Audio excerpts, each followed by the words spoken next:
No, we knew they were. We knew they were there. My brother and I both knew they were there. We just didn't know what kind of condition they were in at the time. When Bob Goldschmidt's father died in 2005, he left behind a small collection of silent movies, actual 35mm film that had once been shown in theaters. Bob knew he shouldn't throw them out, but with good reason he did not want to keep them in the house. And they're all on nitrate film. That's the old stuff, and that's the stuff that burns up. It will burn. It'll burn real good. Yeah. But it's still in very good condition. Right. And it looks like Bob's father, who collected the films, was much better known in St. Louis for another, larger collection. That's why we thought we had to save some of them. Willis Goldschmidt was one of the founders of what is now St. Louis County's Museum of Transportation. He was among a small group of rail enthusiasts who in the late 1940s began to collect old streetcars, train cars, and locomotives, and started up the museum. But he was also a film buff. His son Bob grew up with his father's trains, and occasionally with his father's movies. I remember seeing it as a kid. Oh, really? At some of the Christmas parties the Museum of Transport had. He would show it, and somebody would play the piano for it. Right.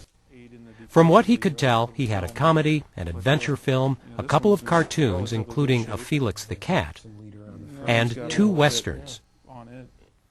And you can kind of see this one's got kind of a reddish color to it. Yeah. Bob Goldschmidt shipped the films. They had to be handled as hazardous materials, and donated the collection to the American Film Institute. And these are images of frames that researchers made from those films. They identified most of them and called 2 of them real gems. The westerns, The Last Roundup, and The Law of the Plains are in fact the only known copies of these particular films. J.P.McGowan, I think, was the director of this one. The credits on there. Yeah. The 2 westerns probably looked something like this. Another J.P.McGowan western from the same era called The Canyon of Missing Men. He cast himself as the leader of the gang. That's Jack McGowan, the big guy on the right. McGowan, who died in 1952, was never really famous, just really prolific. He worked in some way on some 600 films, and he could turn out one of these westerns in a couple of weeks. Were there a lot of guys like him out there? I think a lot. And again, I'm not sure we can even calculate how many. Sure, because there was always a market. I mean, there's no television, so if you want cheap entertainment, this is it. But you look at the major studios, a lot of which are still with us today, and they're probably turning out about 500 films a year in this period. But then you have a lot of other sort of fly-by-night companies that are producing films at very low cost. They'll play in sort of rural areas, small theaters, things like that. So I think it's probably almost impossible to know how much is being churned out in this period. It's an enormous amount of film, and of course most of it's lost.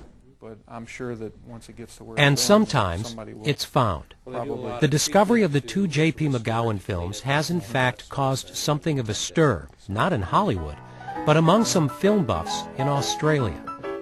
You see, Jack McGowan was the first Australian to make a name for himself in Hollywood, and the fact that 2 of his films turned up in St. Louis is interesting, because it was St. Louis that brought him to America in the first place.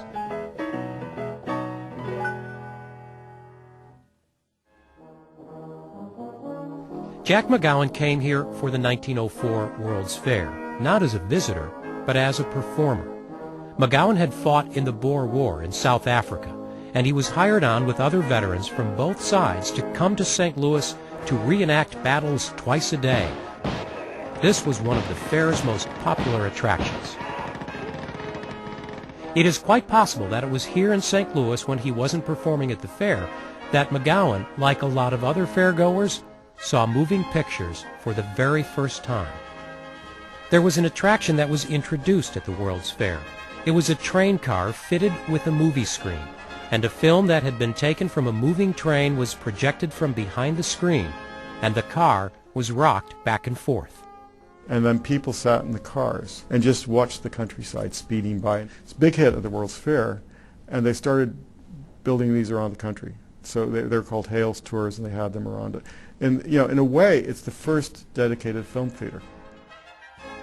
Jack McGowan, though, would not get into moving pictures for another 5 years. After the World's Fair closed, he stayed with the Boer War Show when it went on the road. Later, he worked as a horse trainer and even as a cowboy. Then a theater company hired him to coach actors on how to portray soldiers. McGowan soon found himself acting on the stage, and that led him into the fledgling movie industry. Jack McGowan, of course, was perfectly suited to making westerns, like the ones that Willis Goldschmidt would show years later out at the Transportation Museum. It's just too bad that Goldschmidt didn't have the kind of film McGowan was more famous for. These he would have really liked.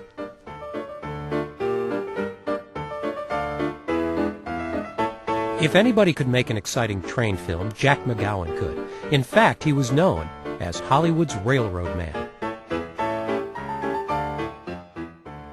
McGowan perfected, perhaps even invented, a lot of the camera techniques used for exciting chase scenes.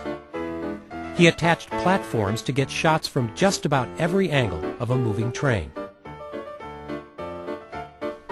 His stories may have been predictable, but these are technically well-made films.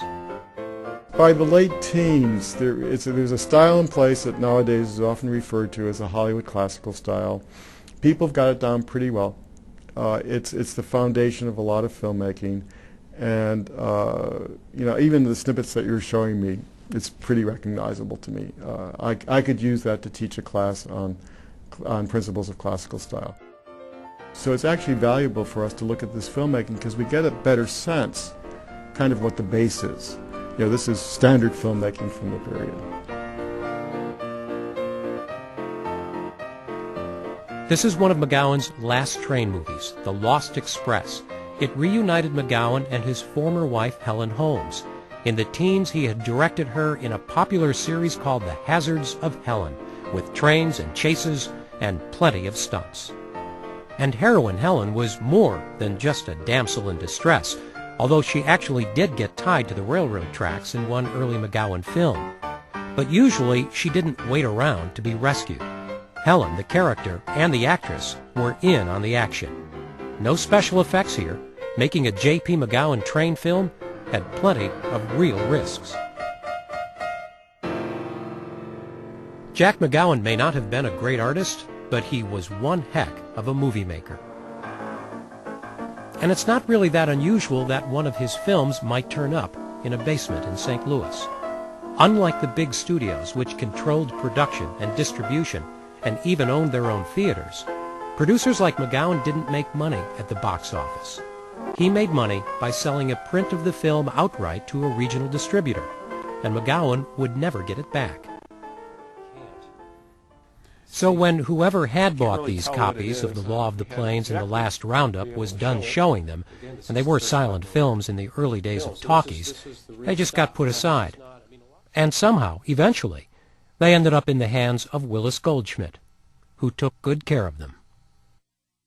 You probably could have found a buyer for these, though. If you put them on eBay, you probably could have made some money. Probably somebody would have, but I think my dad would have wanted them to be donated. He was a member of the American Film Institute as a friend member, and I think he would like them donated instead. Some place are going to have a good home, somebody's going to take care of them. Anything that we get from this period is valuable, especially filmmaking on the fringes like this.